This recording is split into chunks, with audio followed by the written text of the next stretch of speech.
யாருக்கும் தெரியாதுன்னு ஒரு பாவத்தை செய்யாதீங்க. நீ சும்மா செய்ய, யாருக்கும் தெரியாது. இப்படித்தான் ஆரம்பிப்பான். தயவு செய்து சொல்றேன், நிறைய பேர் பாவம் செய்ய தொடக்கம் என்ன தெரியுமா? சாத்தான் என்ன சொல்லுவான் தெரியுமா? யாருக்கும் தெரியாது. பரிசுத்த வேதம் சொல்லுகிறது, சுவரு கல்லிலிருந்து கூப்பிடுமா, எப்பா ராஜபாண்டி நீ இந்த காரியத்தை செஞ்சால, சித்ரா நீ இந்த காரியத்தை செய்தாலும் கல்லு சுவரிலிருந்து என்ன செய்யுமா? கூப்பிடும்.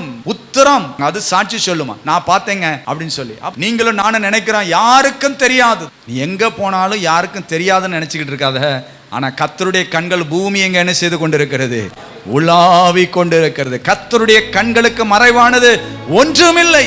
உன்னை அசிங்கப்படுத்தி உன் வாழ்க்கையை கெடுப்பதுதான் சாத்தானுடைய தந்திரம். பிசாசின் தந்திரங்களோடு எதிர்த்து நிற்க இந்த பரிசுத்த ஆவியின் வல்லமை இன்றைக்கு தரித்துக் கொள்ளுங்க. ஏனென்றால் இந்த பரிசுத்த ஆவியானவர் தான் பிசாசின் தந்திரத்தை உனக்கு காண்பிக்கிறார். பிசாசினுடைய தந்திரமான வார்த்தையை உனக்கு காண்பிக்கிறார்.